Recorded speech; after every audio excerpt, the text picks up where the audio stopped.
শয়তান বলেছিল যে আল্লাহ আমি তোমার সমস্ত বান্দাগুলি দিয়ে জাহান্নাম ভরে দেব। আল্লাহ তখন ফেরেশতাদেরকে ডেকে বলছিলেন, ফেরেশতারা শয়তানে বললো কি শুনেছো? তোমরা যাও পৃথিবীতে, আমার বান্দারা শয়তানের ওয়াসওয়াসায় পড়ে যদি একটা গুনার নিয়ত করে, গুনাহটা করে নাই, গুনার নিয়ত করেছে, আমলনামায় একটা গুনাহ লিখে দিও। আমলনামায় কোনো গুনাহ লিখবা না।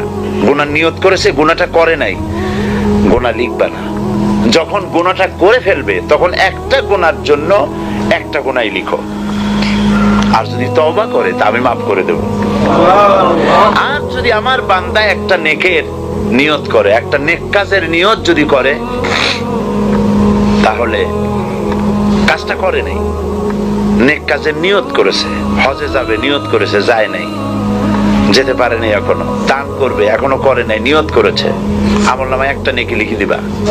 আর যখন নেকের কাজটা করা হবে তখন 10টা গ্রেস মার্ক লাগাই